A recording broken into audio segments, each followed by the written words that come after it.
Bienvenue sur Sylvester Motivation. Aujourd'hui, nous allons nous inspirer d'un nom que beaucoup d'entre vous connaissent bien, Kylian Mbappé. Qui ici n'a pas entendu parler de lui? Ce jeune prodige du football qui, malgré son succès, continue de nous impressionner par sa détermination et son parcours. Mais au-delà de ses prouesses sur le terrain, Mbappé nous enseigne des leçons de vie puissantes, des leçons que nous pouvons appliquer à notre propre cheminement. Alors, installez-vous confortablement et préparez-vous à découvrir la vérité sur Mbappé au Real Madrid, ce que les médias nous cachent. Kylian Mbappé, la superstar du football, est-il surcoté? Ses récentes performances au Real Madrid font beaucoup parler. On murmure qu'il n'est plus le même. Il ne marque plus comme avant. Certains disent même que rejoindre le Real Madrid fut la plus grande erreur de sa carrière. Le PSG n'a jamais aussi bien joué sans lui. Ces critiques, tu les as sûrement déjà entendues. Mais attention, c'est souvent un piège de juger trop vite. La vérité est plus complexe. Dans cette vidéo, je vais te révéler les véritables raisons de ses contre-performances, des raisons qui pourraient bien détruire la carrière de la star du Real Madrid. Si tu veux découvrir ce qui se cache derrière tout ça, reste bien attentif. Leçon du passé et pression au Real Madrid. Kylian Mbappé face à la rigueur du Real Madrid. Je commence à être vraiment inquiet pour Kylian. Le Real Madrid n'est pas un club qui fait dans le social. Ils n'ont aucune pitié. Il suffit de regarder des exemples comme Eden Hazard ou Gareth Bale, des joueurs au talent immense mais qui n'ont pas su répondre aux attentes. Au Real Madrid, les exigences sont énormes, et si tu ne tiens pas le coup, la sanction est immédiate. Ce n'est pas un club comme les autres. Leçon du passé. Souviens-toi de Cristiano Ronaldo, ce joueur qui était le pilier du club. Même lui, lorsqu'il a commencé à demander une augmentation de salaire, le président du club, Florentino Pérez, lui a fait comprendre que personne n'était irremplaçable. Au Real Madrid, on demande non seulement du talent, mais aussi de la résilience face aux attentes énormes du club. Perte de l'œil du tigre. Il ne devient plus un boxeur, mais une marque, un produit marketing. Et quand tu deviens un produit marketing et que tu es un peu moins boxeur, un peu moins tueur, un peu moins footballeur, tu n'es plus aussi performant sur le terrain. La fin d'un champion ne se mesure pas à ses victoires passées, mais à sa soif de conquête future. En réalité, comme dans le film Rocky III, j'ai le sentiment que Kylian Mbappé a perdu l'œil du tigre. Et la seule façon de s'en sortir, c'est de revenir aux bases, de repartir du commencement. Tu vois ce que je veux dire? Quand tu es au sommet, il y a un phénomène dont on ne prend pas toujours conscience. Plus tu montes haut, plus la pression est intense.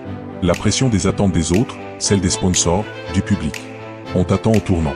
Et quand tu as perdu ton insouciance, cette pression vient t'écraser. C'est à ce moment-là que tu perds l'œil du tigre. L'œil du tigre, c'est quoi? C'est avoir faim. C'est se coucher et se réveiller en ne pensant qu'à son objectif. Pour moi, la plus belle représentation de l'œil du tigre, c'était Clubbe Lang, l'adversaire de Rocky Balboa. Mr. T. Barracuda. Ce qui m'a marqué chez lui, c'est qu'il était insouciant. Il n'avait aucun respect pour Rocky, il n'en avait rien à faire de qui il était. Je vous le dis à tous, vous êtes témoins. J'affronterai ce mec où il veut, quand il veut. Ferme-la, toi et ton pote, vous ne savez pas d'où je viens. Ta famille et toi, vous pétez dans la soie. Tu penses K2 est un boxer? Prouve-le. Clubbe Lang était confiant en ses capacités, mais surtout, il avait faim. Il était prêt à tout. Et quand je vois Clubbe Lang, je pense au jeune Hendrik. Hendrik, tu lui as donné seulement 4 minutes de jeu, mais il les a saisies. Il a pris cette opportunité et a donné tout ce qu'il avait. C'est pour ça que je m'inquiète pour Kylian. Raviver la flamme de la passion est le plus grand défi pour un champion accompli. Tu sais pourquoi je dis que je m'inquiète pour Kylian? Parce que Kylian Mbappé me semble être un miroir spirituel.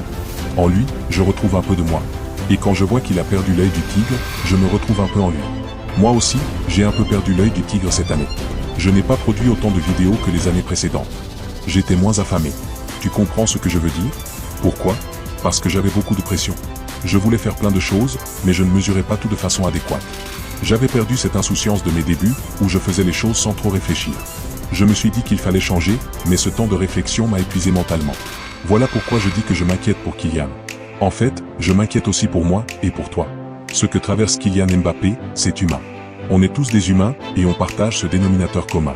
On peut tous perdre l'œil du tigre. Mais ce qui compte, c'est d'agir, de ne pas subir. Et pour retrouver l'œil du tigre, pour retrouver cette motivation, il faut revenir à la base. Un peu comme dans Rocky III, quand Rocky retourne s'entraîner dans un vieux quartier. Tu vois ce que je veux dire? Là où tout a commencé pour lui, il n'y a pas de quoi fanfaronner. Il faut que tu retrouves ce regard-là. L'œil du tigre, mec. Oui, l'œil du tigre. C'est ça que tu dois faire. Parce que ton premier objectif, c'est de retrouver ton insouciance. La pression, c'est un peu comme des chaînes qui t'entourent et te disent « Non, on ne va pas te laisser faire ça. Tu ne peux pas faire ça. » Et au fond, tu es entravé dans tes mouvements. Tu ne peux pas faire ce que tu veux. Donc, la première chose à faire, c'est de retrouver cette insouciance. Et pour ça, il faut revenir aux bases. Qu'est-ce que tu aimes vraiment? Il faut te rediriger vers ton axe principal. Kylian Mbappé est devenu politique, un produit marketing, et c'est super. Mais il doit revenir à l'essentiel. La valeur de l'entourage. Il y a aussi un autre élément important, l'entourage. Certaines personnes ne sont là que pour leur propre intérêt, et comme tu es gentil, tu n'as pas envie de les blesser. Mais être gentil n'est pas suffisant. Dans la vie, il faut être juste. Être juste, c'est agir pour soi, sans subir les autres. Parce qu'il n'y a rien de mal à penser à ses propres intérêts. Retrouver l'œil du tigre. Quand tu retrouveras ton insouciance, que l'œil du tigre réapparaîtra, tu transformeras ta vie. Mais cette transformation, seul toi peux l'accomplir. Les champions ne sont pas définis par leurs doutes, mais par leur détermination à les surmonter. Ce n'est pas pour pointer du doigt Kylian et dire qu'il est nul. Beaucoup de gens veulent voir Mbappé tomber, mais ça ne t'apporte rien. Ce qui compte, c'est d'apprendre de lui. Chez ce gars, je vois beaucoup de choses qui existent chez moi. Ce que j'aimerais que tu fasses maintenant, c'est d'écrire en commentaire « Je suis tigre ». Je veux que ce mot habite ton esprit, parce que parfois, on perd ce côté sauvage, cette faim. En écrivant « Je suis tigre », tu introduis un virus qui détruit la procrastination, et tu te rappelles que tu dois retrouver l'œil du tigre. Quand tu l'auras retrouvé, je te promets que tu verras un changement.